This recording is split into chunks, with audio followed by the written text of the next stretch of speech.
So let me get started. I have deliberated over the last few days as to what to do about the increase in the minimum wage, and also did some research and talked to several people, and not just business people, as I was having a conversation with one of the council persons, and he said, did you call companies and corporations? No.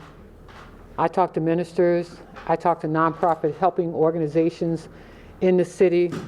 When you think about, for example, the 76,000 people who are unemployed in our city that we need to get working, and many of you know that we have 10,000 returning citizens every single year in coming back to our city, and then the 3,000 people who are homeless in our city. It is important, as the Chief Executive Officer of this city, that I take in consideration all of the needs of all of the people of Baltimore. And I stand here because I don't think there's anybody that wants more to see the minimum wage increase than I do.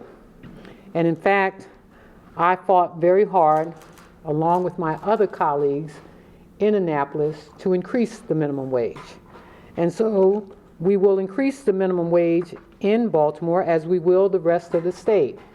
As you know, on July 1 of this year, 2017, because of the legislation that we passed in Annapolis, the minimum wage will go to 9.25. And then in 2018, because of the work that we did in Annapolis, the minimum wage will go to 10.10. But when I think about the economic impact on this city, to jump ahead of the work that the state is doing, in fact, I believe it was also already introduced a bill in the General Assembly, the Fight for 15, and with a similar schedule to what the City Council is looking at. But I think it's important that we follow the lead of the state. I've had conversations with every single county executive, my cohorts in various jurisdictions, from Anne Arundel County to Howard County to Baltimore County, Harford County, and I even had a conversation with Ike Leggett in Montgomery County, who, as you well know, vetoed the minimum wage bill in Montgomery County. And all of them said, Catherine, if you push for the bill or sign the bill that's before you, probably we would benefit. But we're rooting for you, and we're rooting for the citizens of Baltimore. And we think that the fight should continue at the state level. And so I've also talked to former Mayor Kurt Schmoke, as well as I said earlier, nonprofit groups and organizations. So I believe that it is in the best of interest of the city that we follow the state, that we are on an increase currently, which again, I reiterate, will take place this July 1, 2017, and then again 2018. And I think we take a look at what happens in Annapolis, because you know how sometimes it takes a few years for a bill to get passed, and it's already been introduced. So for those reasons and the economic impact that I think that this has on the city, making us the hole in the donut, it is not appropriate at this time that I would sign this bill. So I am vetoing this bill.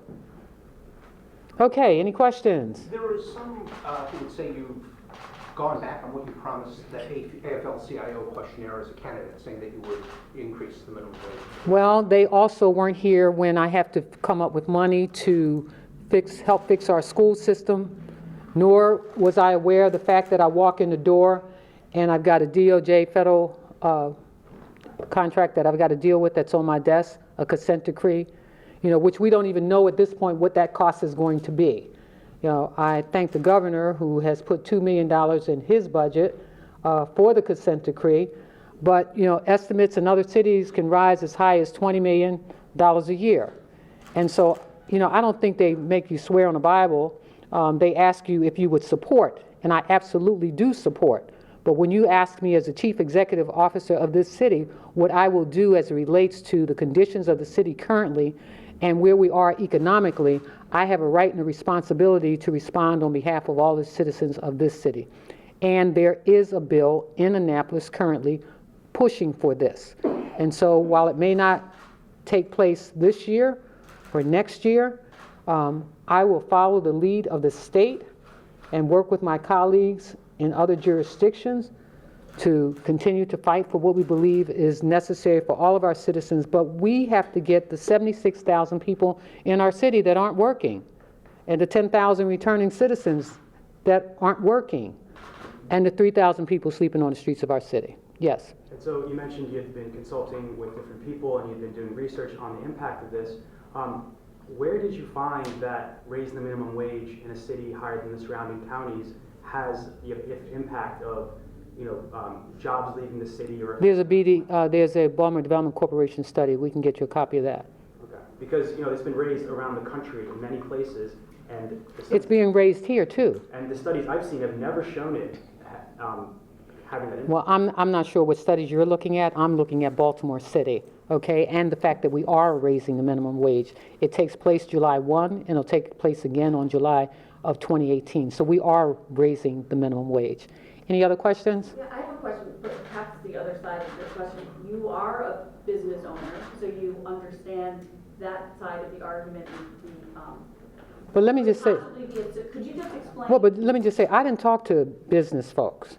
I talk to I talk to some small business people, but I talk to those who are out here helping people to get employment in the city, whether it's Associated Catholic Charities, Associated Black Charities, or Associated Jewish Charities, groups that, philanthropic groups that are trying to help people get to work.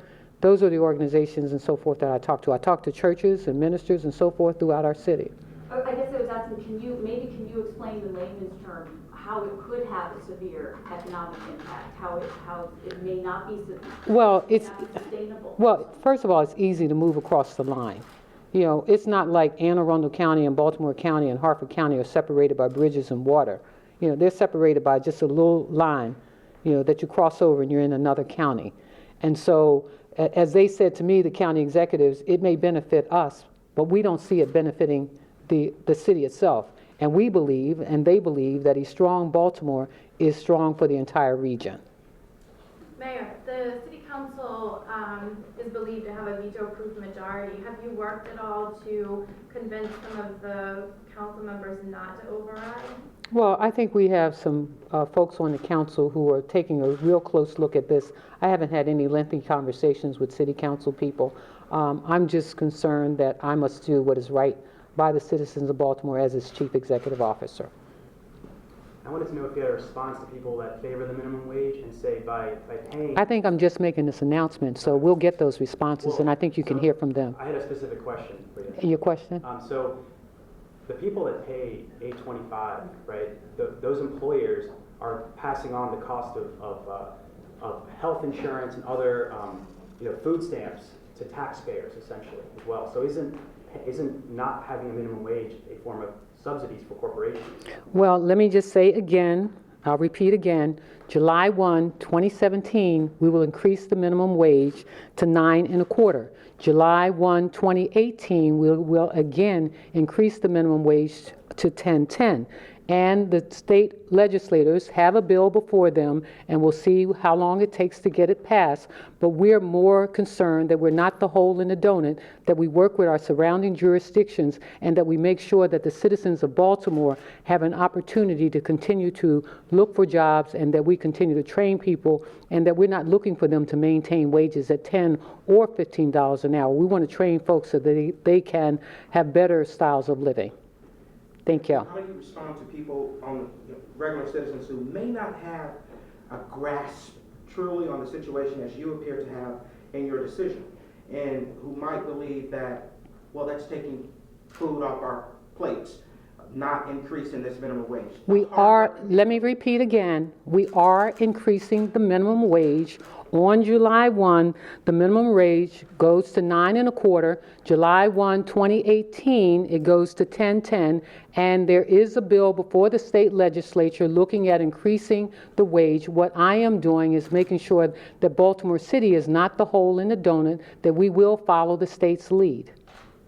The people in the neighborhoods or whatever, who may not understand that hole in the donut that you're referring to? What I'm saying is that our surrounding counties, I've had conversation with every county executive, former Mayor Kurt Schmoke. And what we're saying is that the other jurisdictions around us are waiting on the state, and we will do the same. Mayor, in other news today, Delegate McIntosh said she's hopeful that Hogan's supplemental budget will include money for Baltimore as much as $20 million for 10 jurisdictions. What do you know about that emerging deal, and what do you think? Well, I had a conversation last night with our chairperson, and she is hopeful. It looks like it will be in the budget. I do know that I had conversations with Governor Hogan, and I am hopeful. And I always tell people it's not done until it's done. We've seen supplementals come down 1, 2, and 3. And so the one thing that we have seen in this first supplemental was a $2 million request that we had for the DOJ. We do believe that the next supplemental will include educational dollars. How much? I think you probably have a better handle on it than I do. All right, thank you, everybody. Thank you, Mayor. Thank you. Please have a great weekend.